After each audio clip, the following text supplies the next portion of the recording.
धन्यवाद परम आदरणीय प्रधानमंत्री जी। पुनः आग्रह है कि 5 इनोवेटिव किसानों के साथ वार्तालाप कर मार्गदर्शन देने की कृपा करें। सर्वप्रथम मैं जम्मू कश्मीर से सुश्री जैतून बेगम जी को आमंत्रित करता हूं। जैतून जी नमस्ते। नमस्ते नमस्ते।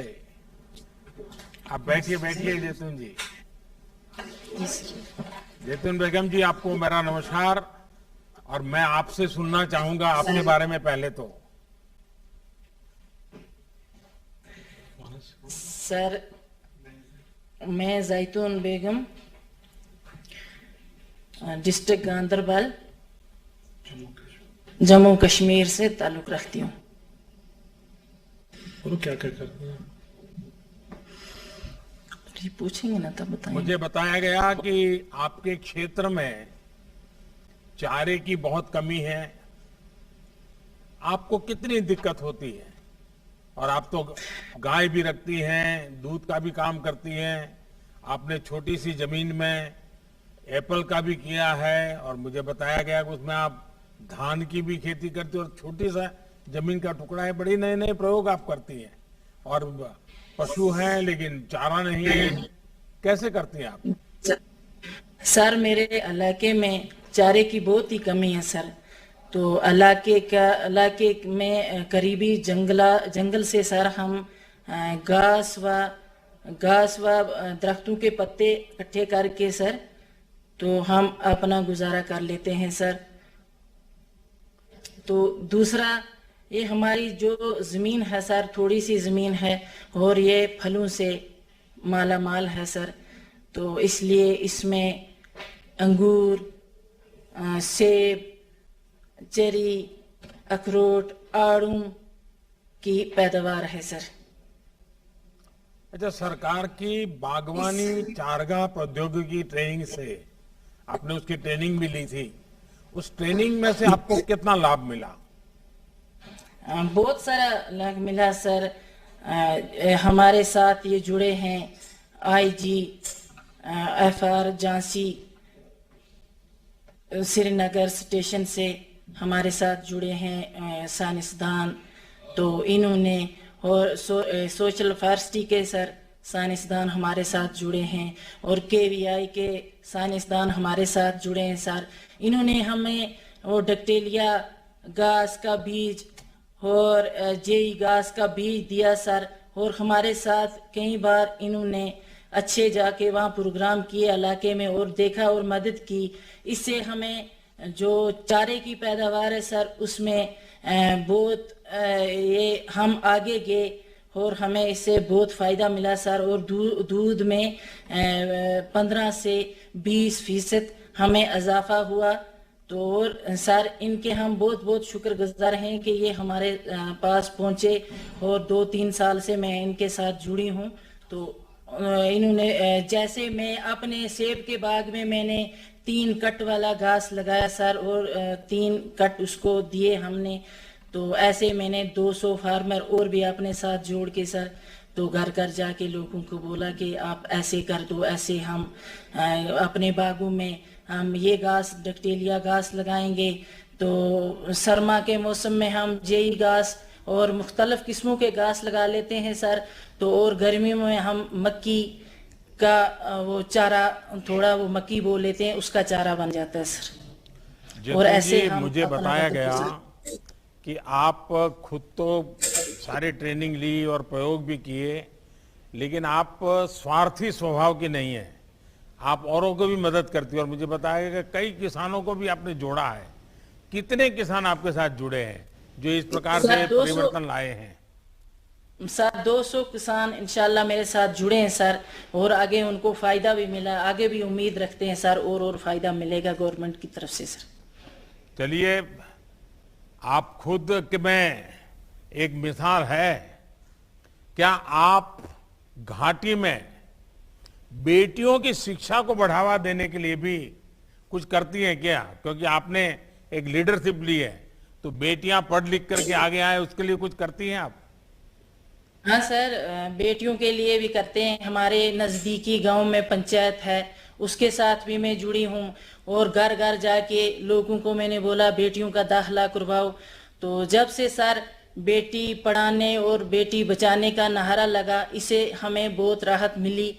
और 20% हमारे लड़के स्कूलों में जा दाखिला करवा रहे हैं, 30% हमारी लड़कियों का दाखिला हो रहा है अरे सर। वाह! फिर तो आप तो आगे निकल गए। सर इंशाल्लाह। वैसे मैंने देखा है कि खेलकूद में भी जम्मू कश्मीर की बेटियां बहुत अच्छा कर रही है।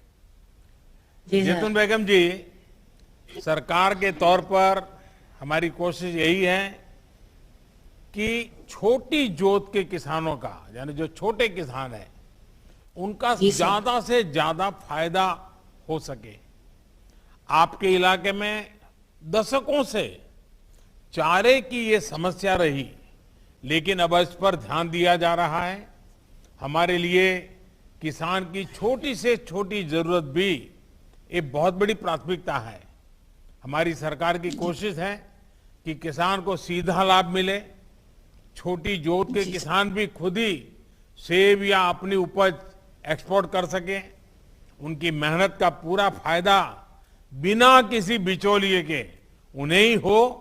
जैतून जी, आपको मेरी तरफ से बहुत बधाई, और आपके सभी जो 200-300 किसान आपके साथ जुड़े हैं, उनको भी मेरी तरफ से बहुत बहुत बधाई। जी सर।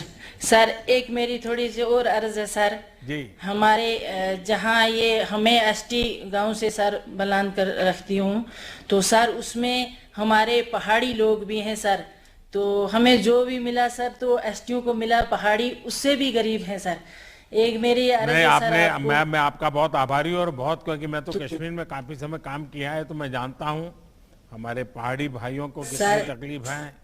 उसी प्रकार से सर एक बात बकरवाल गुजर सर, लोगों एक को बात- क्या तकलीफ है, इससे भी मैं परिचित हूँ।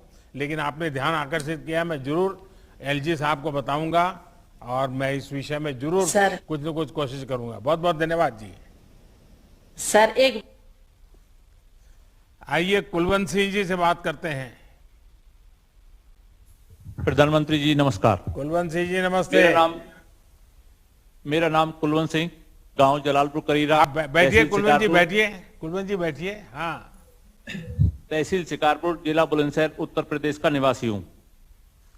सर, मैं भारतीय कृषि पूषा अनुसंधान संस्थान के कृषि सहभागिता बीज उत्पादन प्रोग्राम से मैं जुड़ा हुआ हूं। उसके लिए 15-16 जिनसों के मैं बीज पैदा कर रहा हूं। मैं अकेला ही नहीं, उसमें बहुत सारे किसान हैं। कुलवंत जी, आप किसान भी हैं, तेल उत्पादक भी है, बीज उत्पादक भी है। अपनी इस पूरी यात्रा के बारे में ये जरूर देश सुनना चाहेगा कि ये सब कैसे आप इतना सारी चीजें कर सकते हैं। सर, अकेला संभव नहीं है। ये एक तरह से एक पहले ग्रुप बनाया, फिर उसके बाद एक कंपनी बनाई, और कंपनी में हम लगभग 20 लोग सदस्य हैं। उनके द्वारा सहायक में जो लगभग 200 किसान ये बीज उत्पादन कर रहे हैं। पूसा संस्थान द्वारा जो तेल का जो कार्यक्रम है, वो एक उच्च गुणवत्ता वाली 2 वैरायटी संस्थान ने दी, PM30 और PM31।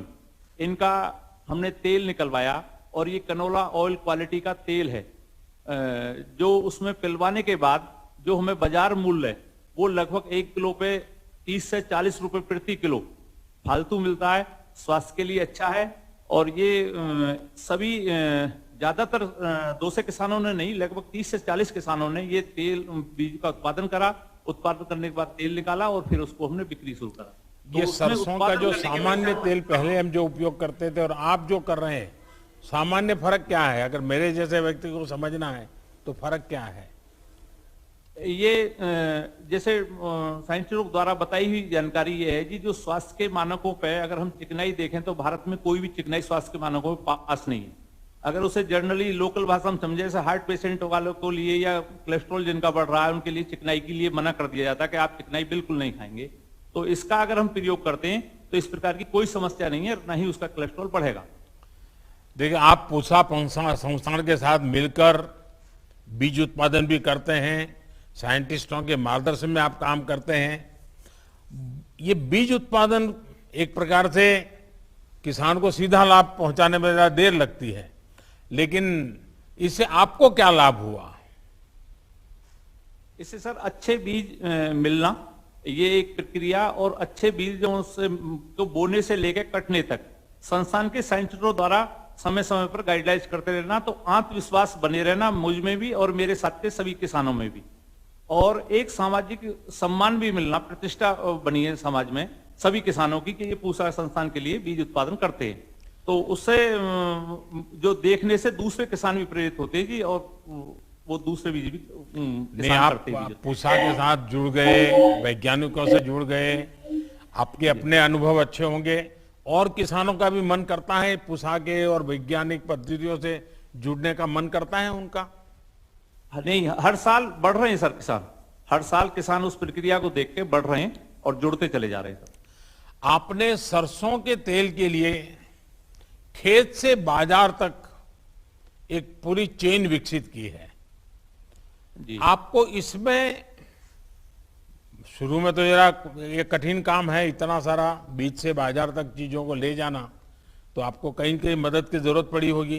कुछ सरकार की तरफ से आपको सहायता मिलती रही है, उसमें क्या आपका अनुभव है?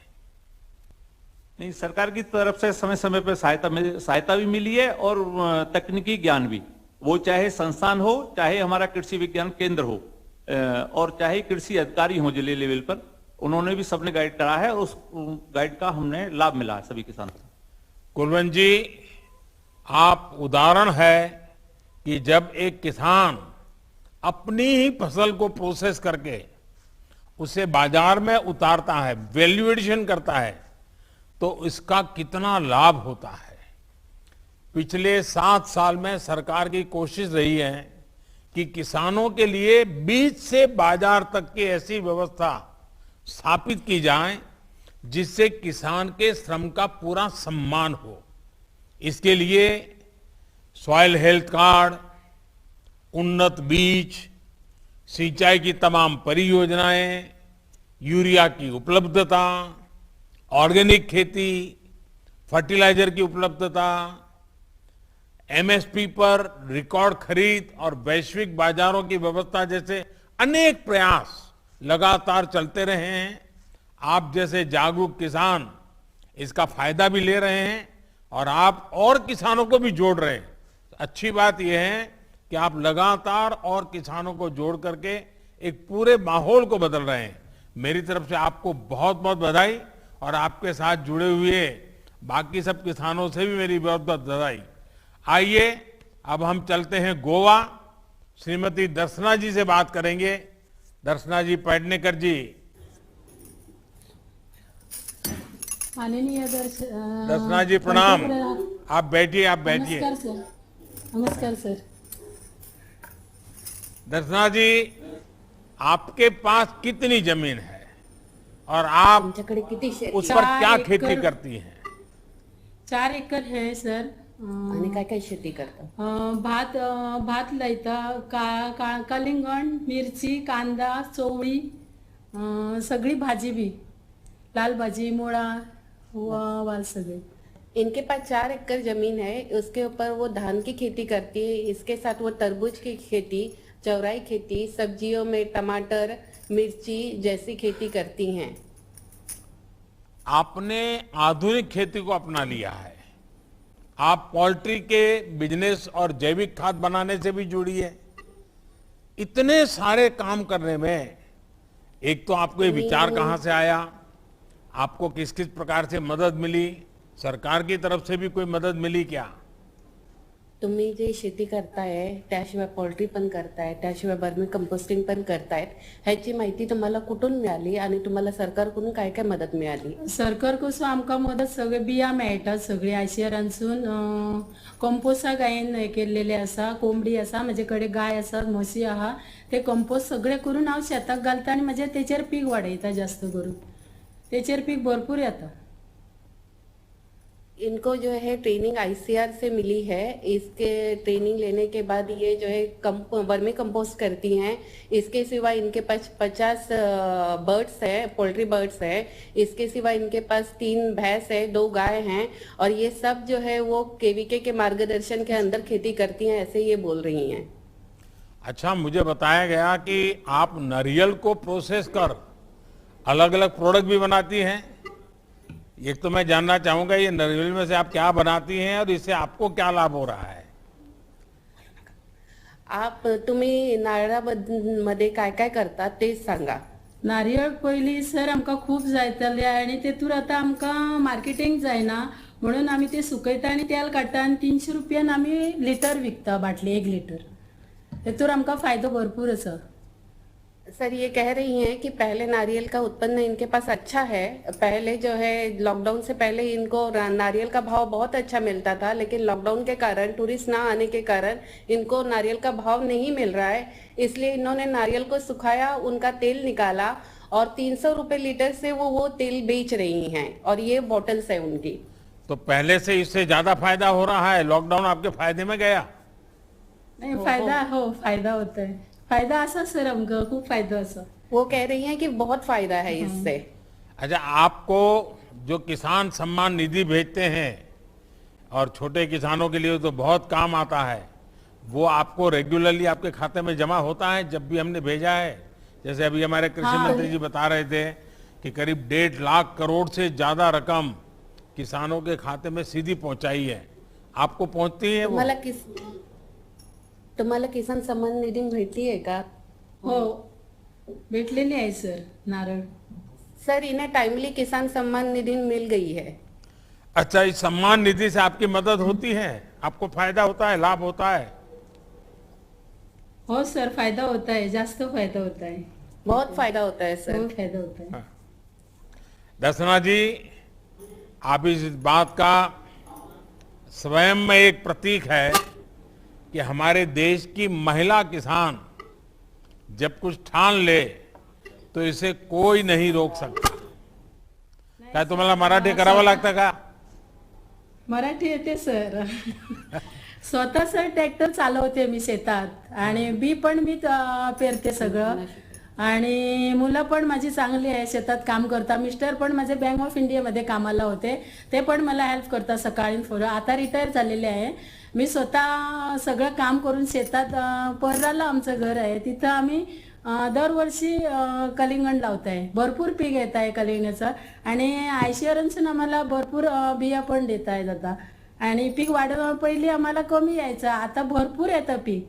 म्हणजे स्वतः मी कलंगूट मध्ये बसून हे करते, विक्री करते बाजारात आणि घरात मी स्वतः शेतात काम करून, एवढं काम असं मी शेतात काम करून माझ्या मुलांना 3 घरं बांधलेली आहे आणि रस्ता पण बनवलेला आहे। रस्ता नव्हता मला, पण तो पण बनवलेला आहे रस्ता, स्वतः शेतात काम करून। आणि मला शेतात काम करायला खूप म्हणजे अशी आवड आहे, लहानपणापासूनच आवड आहे। माझ्या बापाबरोबर मी, वडिलाबरोबर मी काम करत होती शेतात भरपूर पहिली।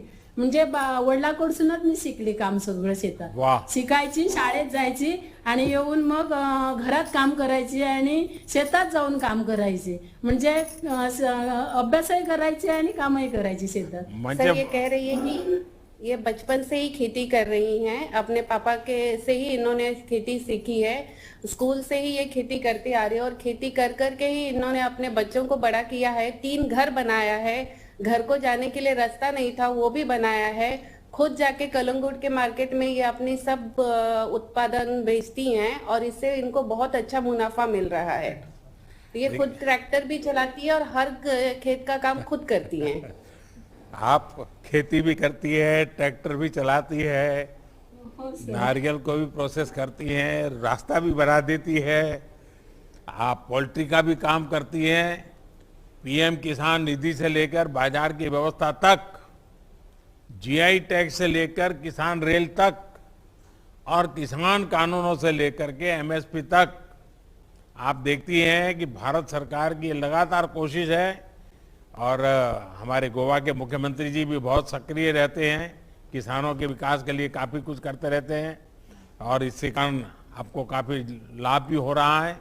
और मुझे अच्छा लगा कि आपने बहुत आत्मविश्वास के साथ एक किसान और महिला किसान और वो भी एक एंटरप्रेन्योर के रूप में कैसे काम कर सकती हैं, आपने बहुत अच्छे तरीके से, आप बड़े आत्मविश्वास से बातें बताई। मैं आपका बहुत बहुत आभारी हूँ। नमस्कार सगळ्यांना माझं नमस्कार। वडिलांना आइए हम मणिपुर चलते हैं, श्री पी.एच. थोइबा सिंह जी से बात करते हैं। नमस्कार सर। नमस्कार। थोइबा सिंह जी नमस्ते। नमस्ते सर। देखिए थोइबा सिंह जी, आप तो फौजी रहे हैं, आपने पहले देश की सेवा की, अब ये धरती माता की सेवा करने में लग गए हैं आप। आपने हाँ जी। सेना में रिटायरमेंट के बाद ये हाँ जी। किसानी से जुड़ना और उसमें भी नए नए प्रयोग करने के लिए कैसे सोचा? ये तो बहुत ही अच्छा बात है साहब। हम फौज में रहने के बाद घर में आकर के लोगों को पेट भरने के लिए जितना भी हम उपार्जन करना हमारा कर्म है, हमारा धर्म है। इसीलिए हमने खेती बाड़ी करने में अपना मन लगा के जोर दिया सर। अच्छा, आपने अपनी खेती को बहुत डाइवर्सिफाई किया है, मछली पालन हाँ जी। भी, पोल्ट्री का भी काम करते हैं, और ये सारी चीजें एक साथ करने का विचार कैसे आया? ये जो है साहब, शुरू शुरू में हम एक साथ नहीं किया है। जैसे कि इसी साल एक काम किया, इसमें कुछ पोल्ट्री लगाया, उसमें कुछ हमको बेनिफिट मिल गया, उसमें कुछ फुर्सत भी मिल गया। नेक्स्ट ईयर में हमने कुछ और लगाना शुरू किया। ऐसे करते करते 2-3 साल में हमने 4-5 फसलें लेना शुरू कर दिया। एकदम से शुरू शुरू में पूरा तो नहीं लगाया, हर साल में एक प्लस करके गया हुआ सर। अच्छा, मछली पालन से आपको किस तरह का फायदा हुआ? मछली पालन से फायदा काफी हुआ सर। हमने उसका अंडा से बच्चा करवाया, जैसे कि छोटा छोटा बच्चा, हमने उसको बोलते हैं नर्सरी। नर्सरी लगाकर नर्सरी से बेचना शुरू किया। फिर हमने थोड़ा सा फिंगर लिंक में बेचना शुरू किया। उसमें कुछ बचा खुचा है, उसको हमने खाने वालों के बाजार में बेचना शुरू किया। ऐसे उसको हमने शुरू से लगा करके साल भर हम सेल करने के लिए मौका मिल जाता सर। थोइबा सिंह जी, आप जय जवान, जय किसान और जय विज्ञान का प्रतीक है। आपने ना सिर्फ अपनी मेहनत से खुद के लिए अवसर बनाए, बल्कि अपने साथी किसानों को भी राह दिखाई है। जब से हमें देश की सेवा का अवसर मिला है, तब से हमारी कोशिश यही है कि हम अपने देश के किसानों और सरहद पर जवानों को, उनके जीवन को ज़्यादा से ज़्यादा सुगम बना सके। हमारे मुख्यमंत्री जी भी मणिपुर में अनेक नई नई योजनाएं लेकर के आपके पास आते रहते हैं। आप जैसे देश हाँ के जी। लाखों जवान और किसान हमें लगातार इस बात के लिए प्रेरित करते रहते हैं। आप सभी को हाँ जी। एक बार मेरी तरफ से बहुत बहुत शुभकामनाएं, बहुत बहुत धन्यवाद। धन्यवाद आइए सर। अब हम उत्तराखंड चलते हैं, श्रीमान सुरेश राणा जी से बात करते हैं। सुरेश जी नमस्कार। जी नमस्कार प्रधानमंत्री जी। सुरेश जी, देवभूमि को भी हमारा प्रणाम। जी राम राम जी, राम राम। सुरेश जी, पहले तो मैं आपके विषय में जानना चाहूंगा, आपके पास जमीन कितनी है, उस पर क्या खेती करते हैं? क्योंकि मैं जानता हूं पहाड़ों में तो दिक्कतें बहुत होती हैं, पहाड़ की स्थितियां भी अलग होती हैं, जमीन भी बहुत कम होती है, जरा बताइए।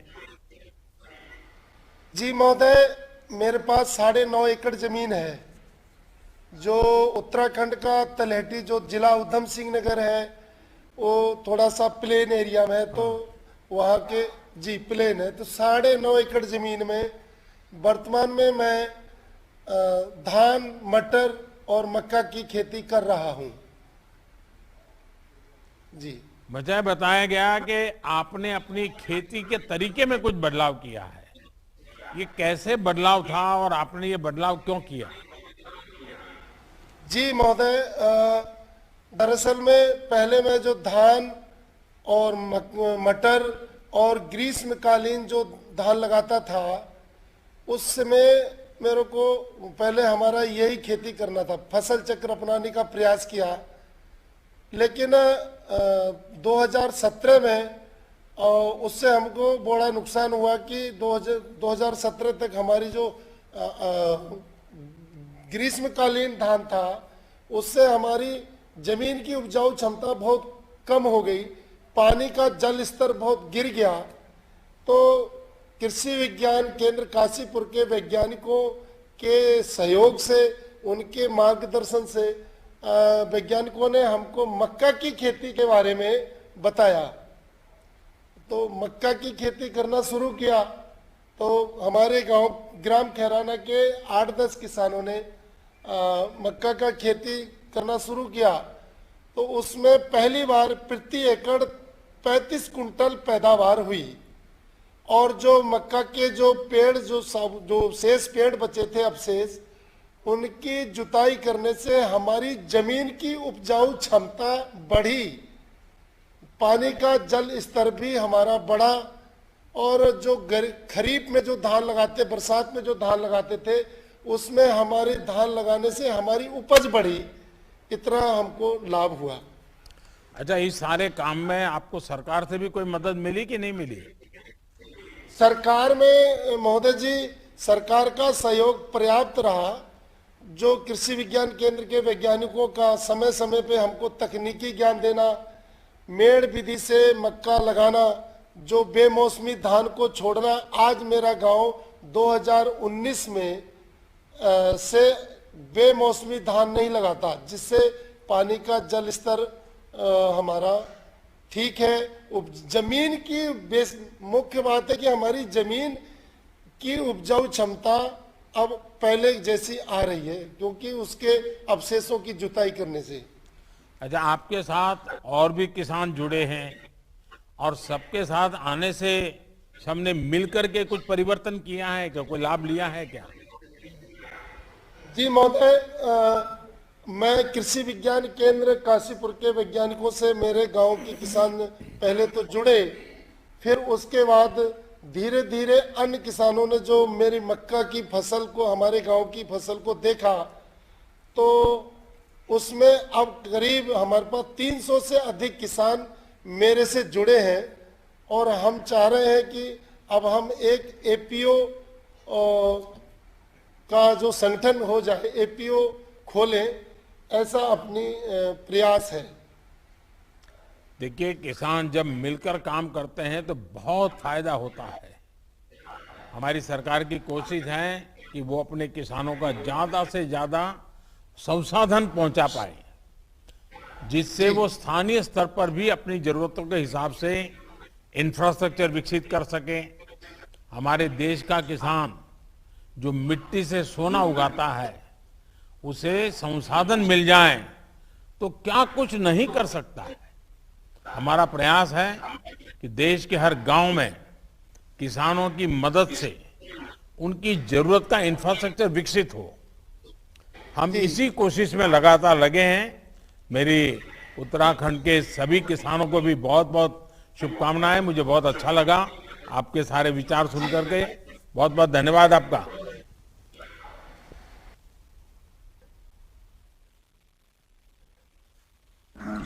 माननीय प्रधानमंत्री जी से सादर अनुरोध है कि कृपया